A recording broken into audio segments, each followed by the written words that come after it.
100%. If you're live, you can. It's just if you're watching it back on YouTube, you can't. Yeah. Okay.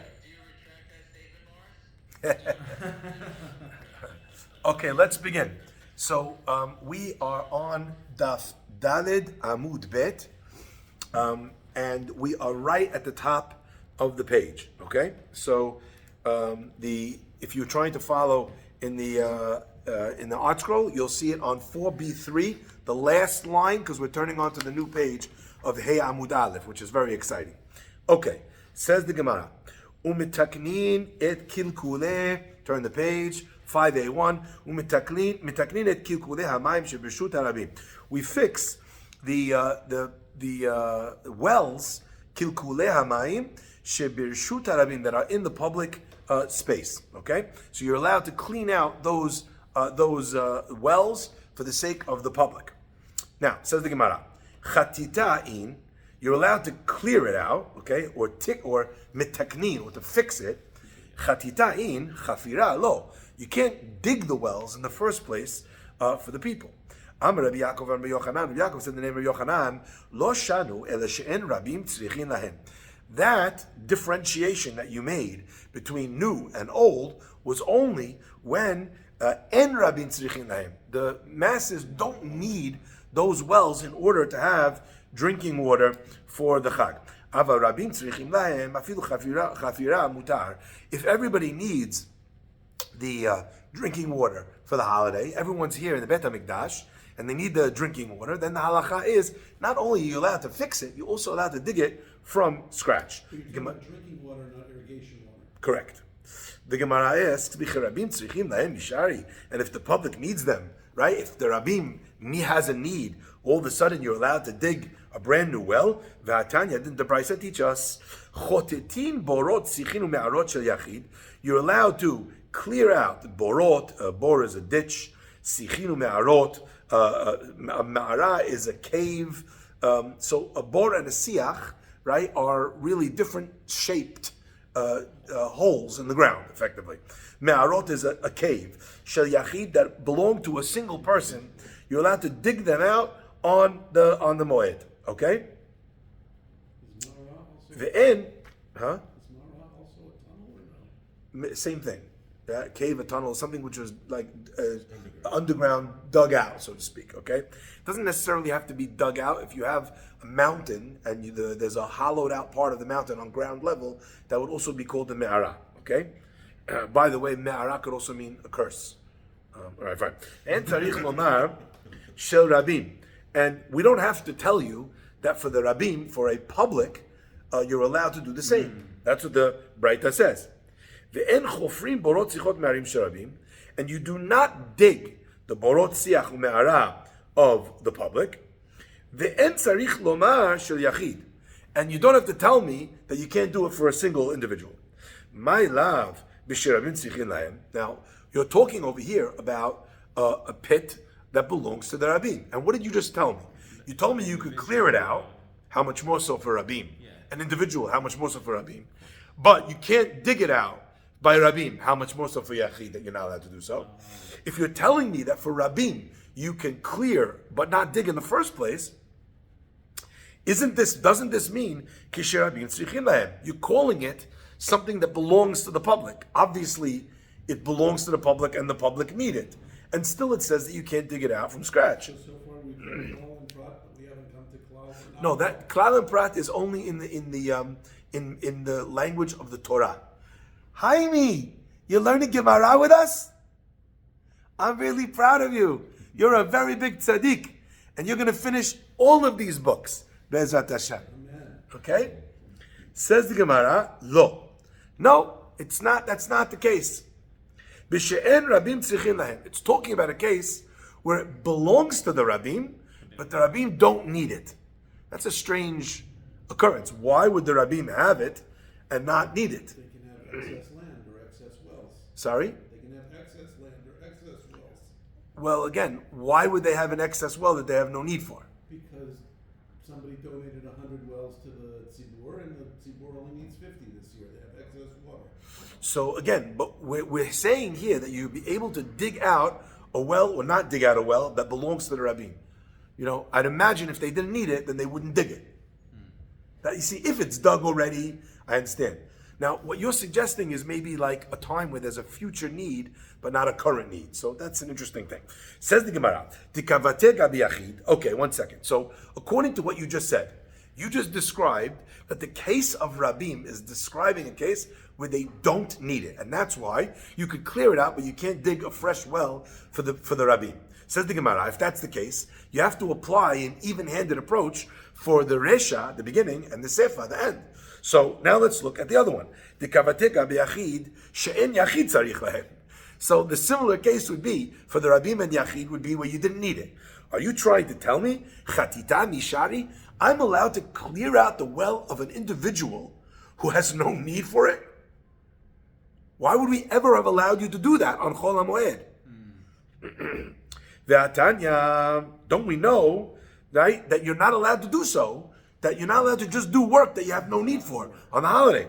Ve'atanya, didn't we learn in the Braita, borot sichinu me'arot shel yachid, the holes of a individual, konsin mayim letocham, we are allowed to bring water into those pits, but you're not allowed to dig them out of debris when they're not needed. We don't smooth out any type of cracks or crevices that have formed in these holes. But when it comes to the masses, you're allowed to clear them out and to fix the cracks in the walls of these pits. But again, it does not say chofrim. So this Braita clearly is referring to a case where the Rabbim did not need it. Now it's telling you that if a Yachid doesn't need it, right, you can't even do Chatita. So therefore, in this first case that we just said, that you're allowed to do for the Rabbim only Chatita, but not digging, which you said was in a case where they didn't need it, and that's why that's the halakha, we now come up with a problem because you'd have to apply that same terminology to the Yachid. And if the Yachid does not need it, then the halakha is you're not even allowed to be chotetin. The Gemara says, ve'elamai. So what is your alternative suggestion here? If you don't like the way I just interpreted the Braita, how would you express it? You want it to be that the Rabbim do need it, okay? B'sheyachid tzarich lahem, that the Yachid does need it. So the equivalent would be, if the Rabbim need it, then the Yachid needs it. Tikavatega berabim, kisherabim tzrichim lahem, right? Chafirami asur. Understand, whichever way you go here, you have a problem. You see, we're in a contradiction in terms from the Resha and Sefa. Whichever scenario where you're going to apply the Mishnah to, we're going to have a problem. So let's just review. The Mishnah says if you have these things in public, you're allowed to dig them out, but not clear them. Okay? The Gemara said, when was that the case? When they didn't need them. But if they needed them, you'd be able to dig them out. The Gemara says, but if that's the case, when the Rabbim need them, that you're allowed to even dig a new well. We have a Braita that says, chotitim, you're allowed to do sheyachid, but you're not allowed to you're allowed to clear out Yachid and Rabim, but you're not allowed to dig Rabim, and you're not allowed to dig Yachid. We answered that by saying that Braita is talking where they didn't need it. The problem is, now you ask me a question based on the fact that if that's the case for Rabim, that would also need to be the case for Yachid. And if it's the case that Yachid does not need it, then you can't dig it out. So I'm going to ask you back, okay, fine. What's your alternative solution? Where they do need it, that's how you're going to interpret it? So if that's the case, that it's talking about when he does need it, and that means that the equivalent case for the Rabbim would be that the Rabbim does need it, then it would turn out that Chafira is Asur. The Hatanya, and we have a Braita that clearly says,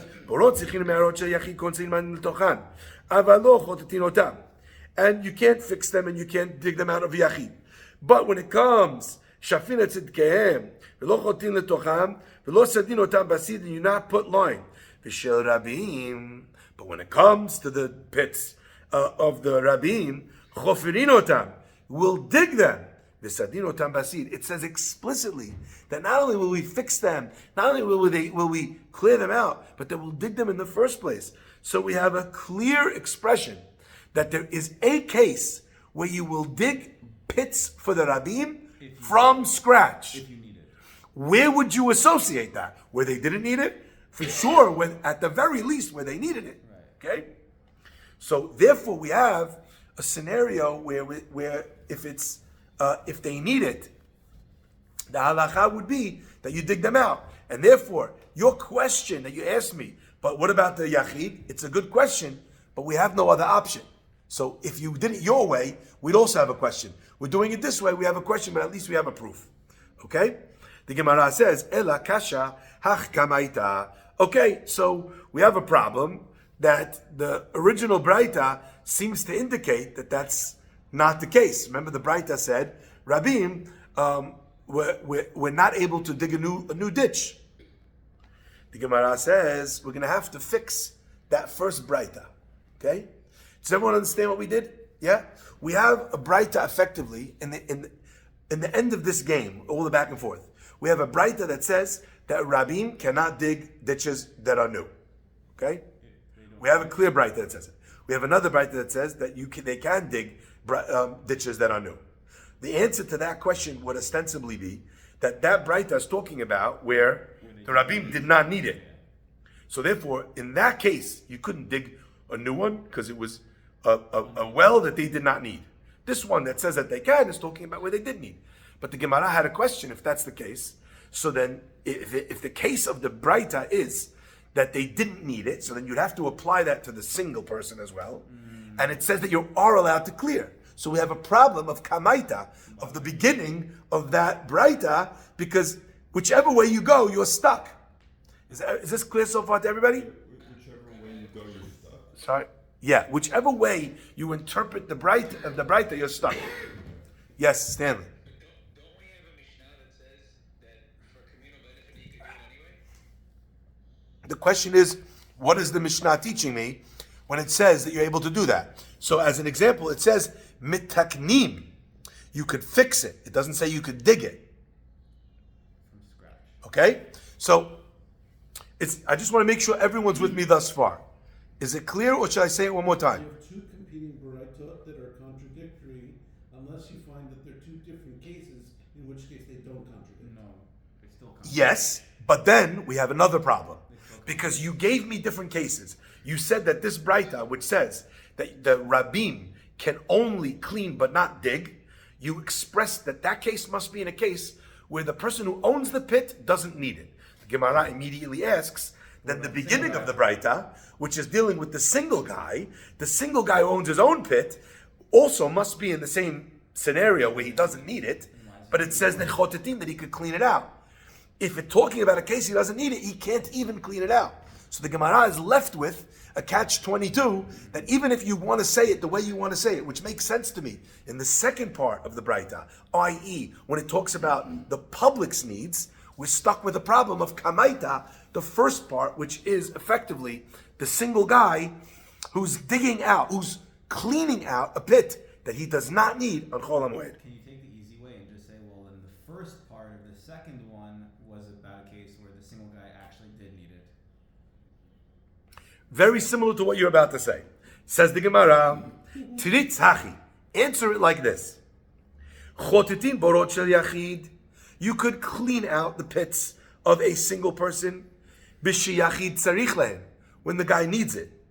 Ve'en tzarich lomar sherabim, and you don't have to explain, you don't have to mention that that's the case for rabim, kisherabim tzrichim lehem, when they need it. De'afilu chafiram mutar. Because that's why you don't have to express it. So when a yachid needs it, you could clean it out. And you don't have to say it for Rabim, because Rabim could even have more than cleaning. They could even have digging. Now the Braita continues, "Ve'en chofrim barot zichot me'arim shel Rabim," and you can't dig out pits of the Rabim, kishe'en Rabim tzrichim b'hem, when they don't need it. Ve'en tzarich lomar shel yachid, how much more so? We don't even need to tell you such a thing about a private individual. Dechi en yachid tzarich lahem afilu chatita nami asur.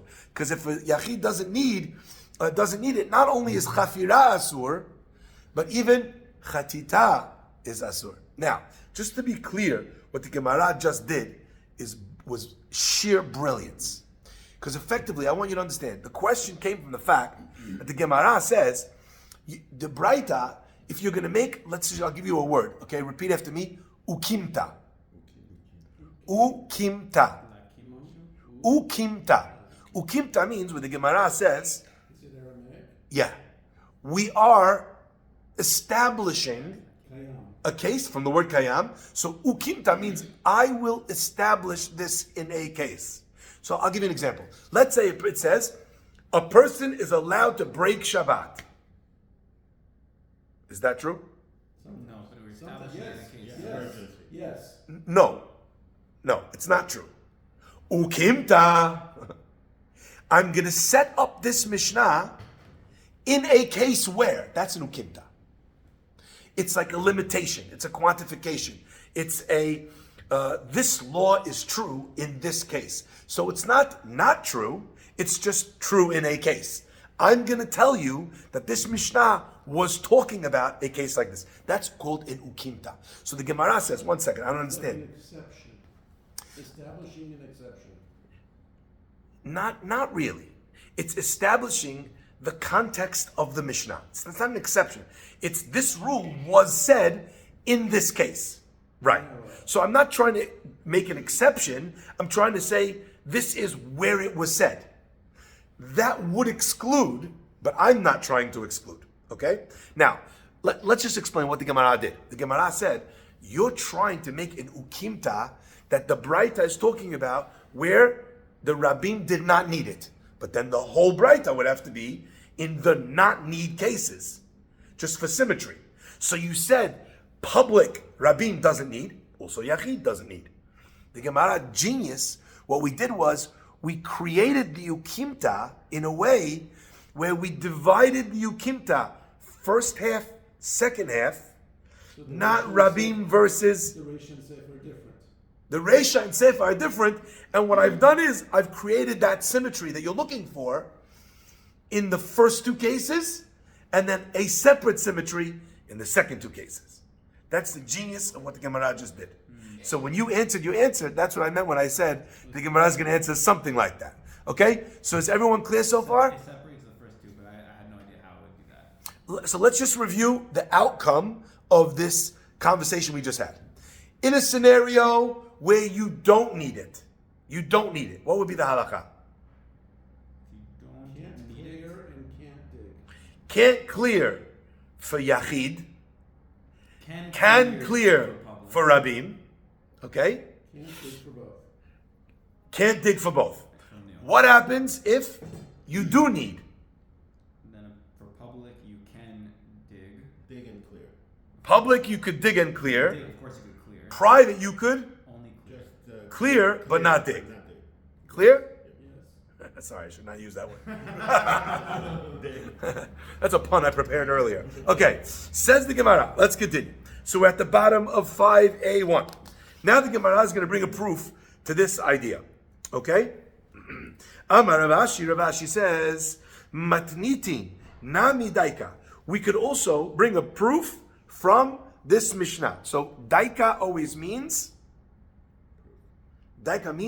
yes, a proof, but a proof that is deduced.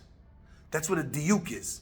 If I tell you I'm in town on Monday, Wednesday, and Friday, a diuk would be, oh, he's not in town Sunday. Yeah, that's how a diuk works. Okay, an inference, exactly.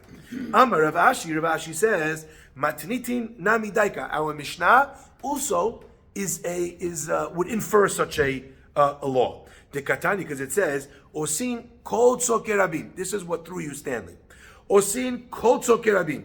You're allowed to do all of the needs of the rabbim. So it lists a bunch of things, and then it says, you could do all the things that the rabbim need. Kol la tu yemai. What do you mean when you say you're allowed to do all the needs of the rabbim? Tell me you're allowed to do the needs of the rabbim? Good. Tell me there's individual ones that you mentioned? Good. But what is kol atu? All of the needs that they might have. Whatever it takes. Lavli tuye chafira, does this not come to include chafira, that you're able to dig out a bore for them, even if they need it? The Gemara says, look, that's not a proof. You try to bring a proof that you could have a chafira even when they didn't need it. Why? Because we have an extra line in the Mishnah saying, anything that the Rabbim needs, they're allowed to have. If they need it, if the Rabbim needs it, you're even allowed to do chafira. Why? Kol tzorkei Rabbim. So it said to you that you could clear out. Then it told you, kol tzorkei Rabbim, anything that they might need. Telling you that if they need more than a clear out, i.e. they need a dig, you're able to do even a dig. Says the Gemara, look, how do you know? That's not a proof that this halakha that you just presented is true from the Mishnah. Lituye haditanya. That's coming to express haditanya, certain cases that were brought in a braita. Yotzin lekavetz et haderachim. We go out, the public service people go out, and they clear away lekavetz et haderachim. They clear out all of the pathways from any sort of debris or problems that are on the road. Uletaken, huh? Quick aside, kavetz doesn't mean to gather, like keep. Or is that Hebrew? It does. I'm imagining that they are gathering the garbage. Yes. Okay. Uletaken et harchovot ve'et ha'astrataot. They would then go and fix the roads and the streets that they would use, the main streets, the main thoroughfares. Remember, what does it mean letaken? Why are they fixing the roads on Chol Moed? The answer is that we didn't have roads. Their roads are not like ours. Their roads are made out of mud. So if, as an example, a tree had fallen or a ditch had formed, suddenly no one could move on those roads. Okay?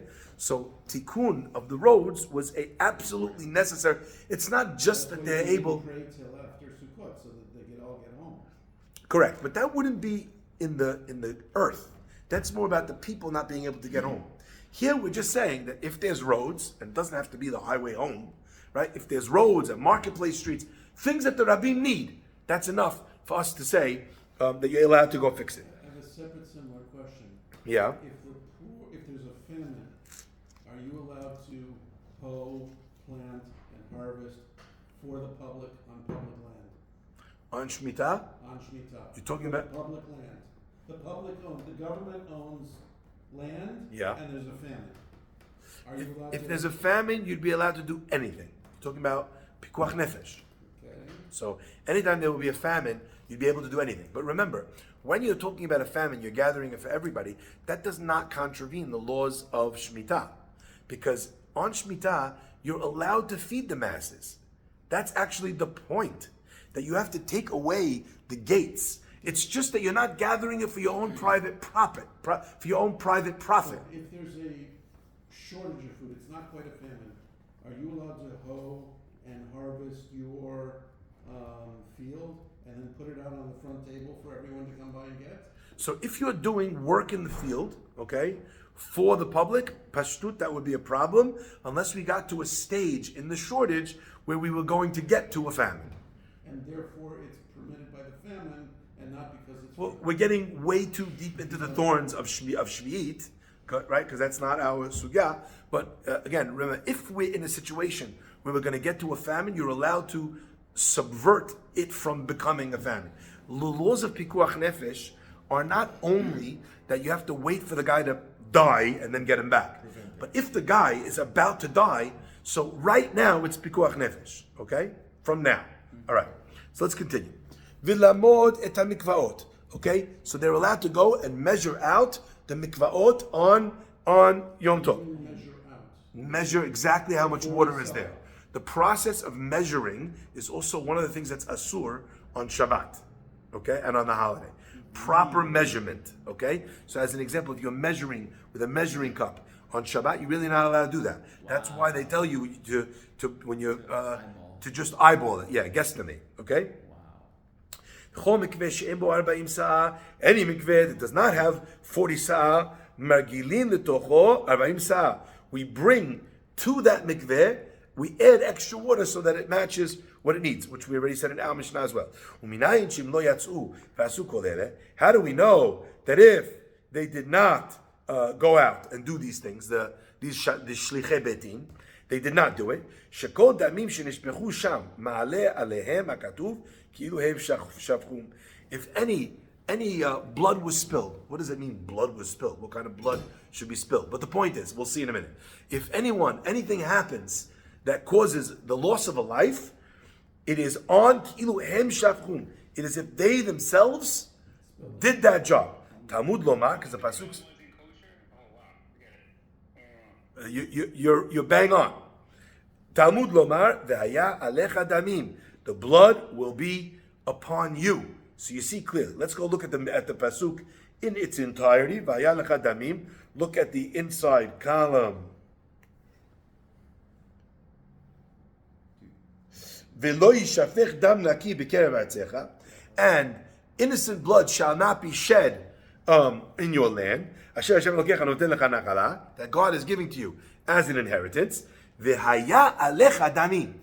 When blood is spilled in the land of Israel, that is the fault of Am Yisrael, of the people, of the Bedin, and that blood gets spilt, the blood will be on you. So the question is, what does this mean? On you the Sanhedrin or on you who? Sorry? On you the Sanhedrin or on you who? On you the Sanhedrin. Yes. Bedin.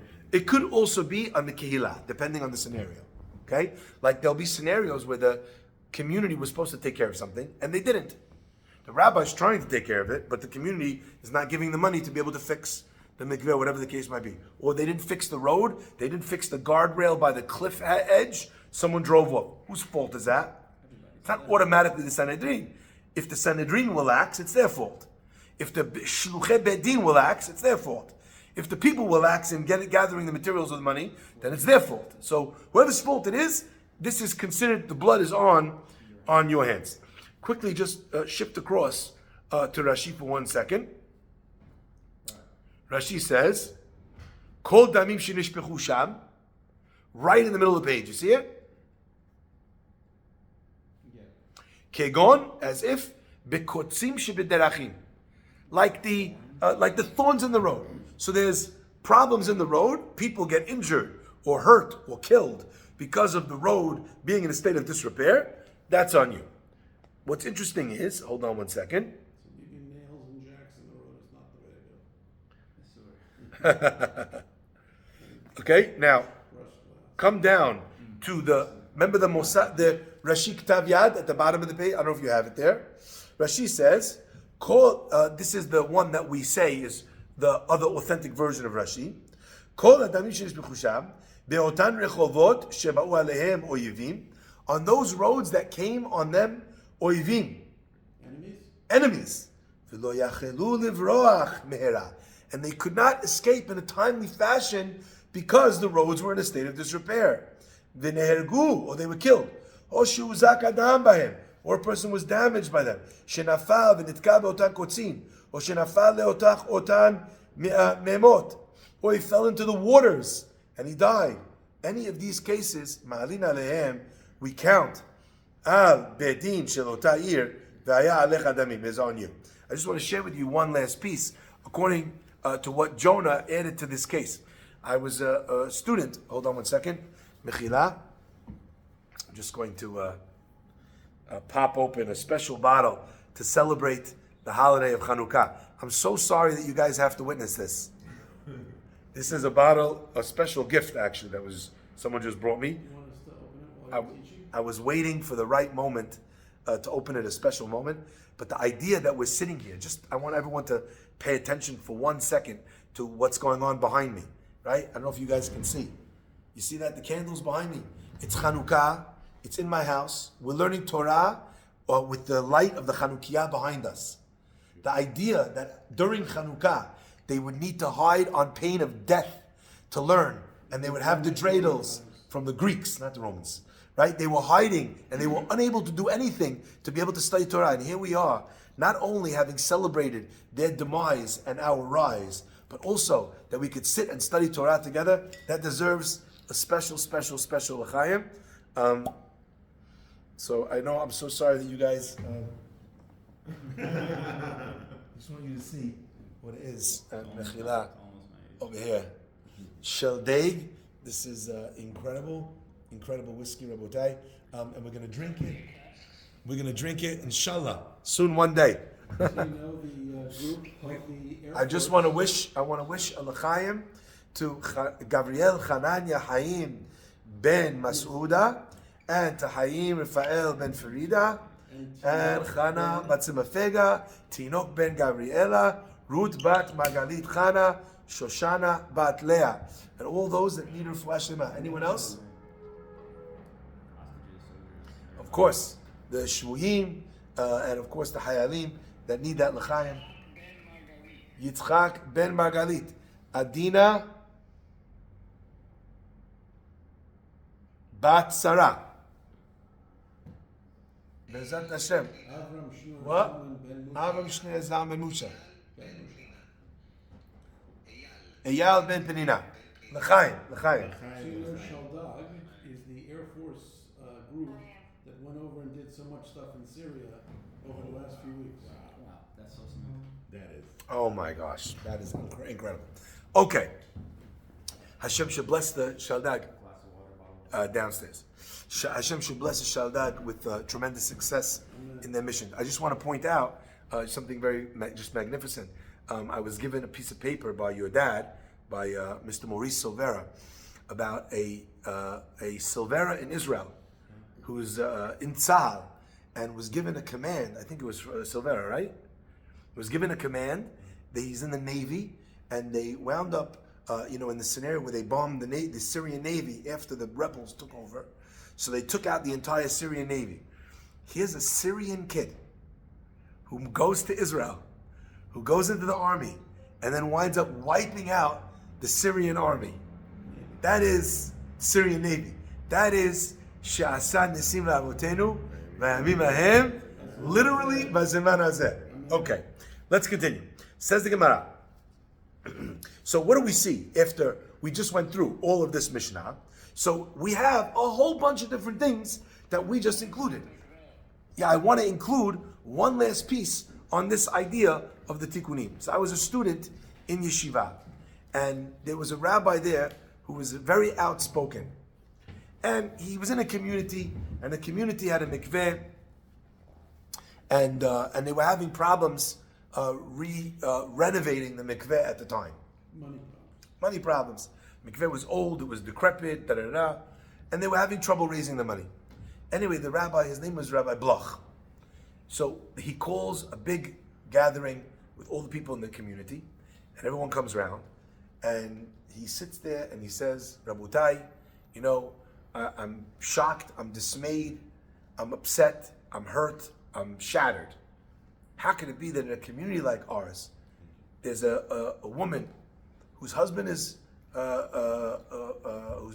passed away, the wife has passed away, the children are all sick, no one is taking care of them, and this community is so cruel as to watch a set of parents who've died, children that are orphans, who are themselves unwell, and they could just stand by when such a thing happens. Anyway, everyone in the community is thinking, what are you talking about? Finally, someone stands up and says, I understand. Tell us who this is. Of course, we'll do anything. We'll gather the money together. We'll take care of this couple. We'll take care of the children. Just tell us who it is. The only reason why we haven't done anything is because we don't know who they are. And Rav Bloch started to cry. And he says, you don't know who they are.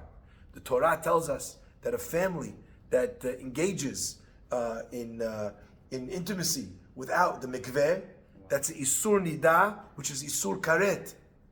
We have a mikveh that's falling apart, that women are not going to because they're disgusted by how unclean the place is, how unsanitary there is. So what's happening? They're not going. Or they're going out and coming back and telling their husbands that they went to the mikveh because they can't bear to go in such a disgusting place. What's going to happen to that couple?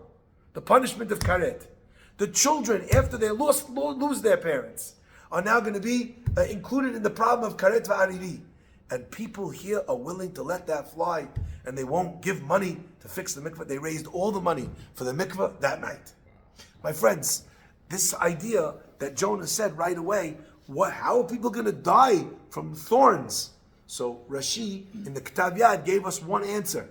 Rashi in the side of the Gemara explained to us that it refers even not just to death, even just to suffering, even if they got scratched by the thorns. But here we have another option in understanding what Rashi the Gemara is talking about based on that example. Let's continue. The Gemara says, so therefore, when it says Kol Tzokei Rabim, and it's including other things, maybe it's including these things.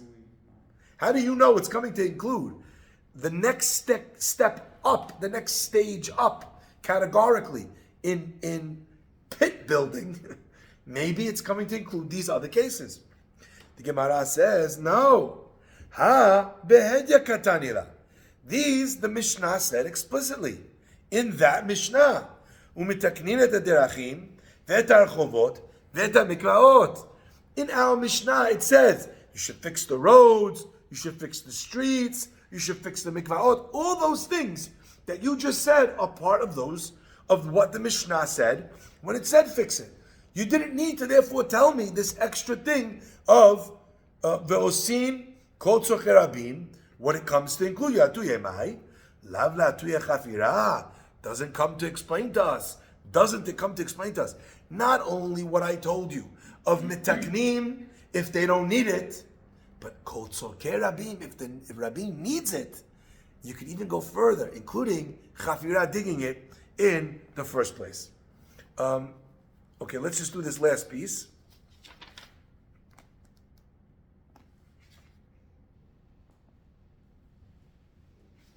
Okay, the Gemara says, "Mitzaynin et hakivarot." They would mark all of the graves. It's an interesting aside.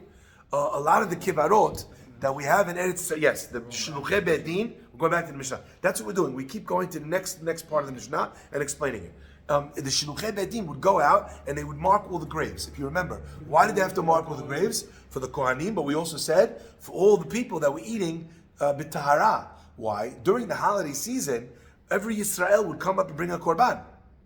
The korban shlamim that you would bring. You're only allowed to eat a korban if you're holy, if you're in a state of kiddusha v'tahara. So that was very necessary to mark off. Don't go here. There's a grave, right, etc. You should just know, as an aside, when we have all these kivarot that are from 2,000 years ago, 3,000 years ago, 4,000 years ago, how do we know that those kivarim were there? So some of them, the markings like Kever Rachel were markings that were there throughout from ancient times. Okay, so that was there always. But there are many kivarim of Tanaim, of Amoraim, of great sages that we did not know where they were. But when the Ari HaKadosh came, the Ari HaKadosh would come to a certain area, he would point to the ground, and he would say, right here is where Rabbi Chanina ben Teradion was buried. And they would build a matzeva based on the fact that Arizal, with his Ruach HaKodesh, was able to say exactly where these things were. So, mitzaynin et hakevarot. Not wild.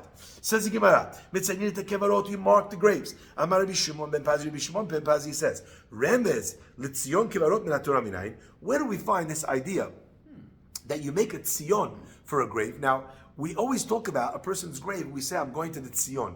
What does that mean? It doesn't mean Zion. We're not talking about that. Tzion means a marker for a grave also. In the colloquial term, we talk about Tzion as the Jewish people. We talk about Tzion as Eretz Yisrael, okay?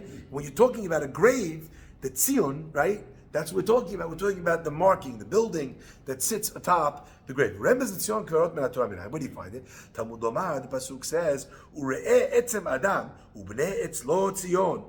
If you see a human bone on the ground, ubana etzlo Tzion, and you will put next to it a tzion, something that identifies. That's in the Chumash or not? So let's read the pasuk. The whole pasuk is in the Ketav Yad over here at the side. You see it?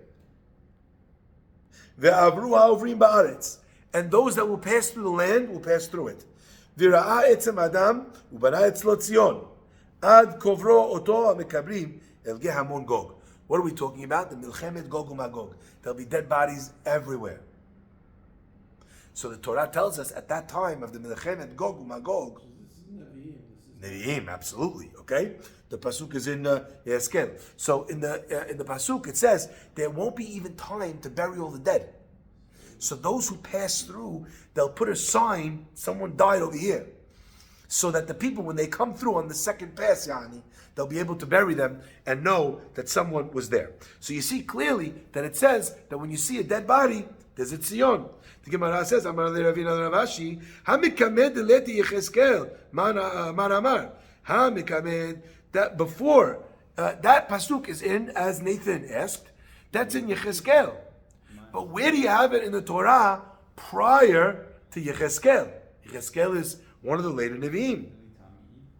The Gemara says, and according to you, Hadamar Rav Chizda, that Rav Chizda said, Davar Zaviturat Moshe Rabbeinu lo lamadnu, this idea that a Kohen that does not have a Brit Milah, Mitorat Moshe lo lamadnu, we did not learn from the Torat Moshe, right? Midevrei Yecheskel ben Buzi lamadnu. We learned it from Yecheskel ben Buzi, from the Navi Yecheskel. That what did Yecheskel say? Kol ben nechar, arel lev, v'arel basar, lo yavon mikdashi l'sharteni.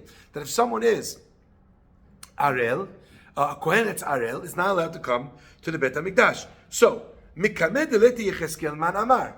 So we have a clear halacha that we know is learned from a pasuk in Yecheskel. You're asking me, how do I know that you have to mark a grave site or a place with a dead body? I told you Yecheskel, you said, well, what do we do before Yecheskel? So I'm asking you the same question.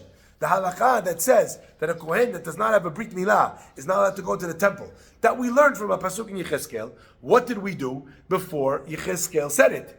Ela gemara gemirila.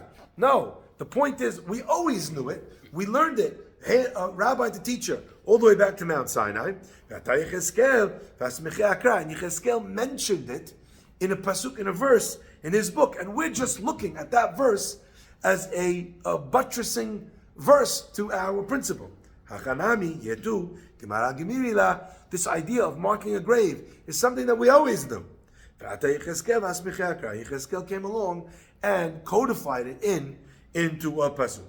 Last bit, the Gemara says, you know what? Let's end here because it's late. We are on 583. We'll pick up from here, Bezrat Hashem, on Sunday. Baruch Adonai Le'olam. Amen v'amen. על הניסים ועל הפורקן ועל הגבורות ועל התשועות ועל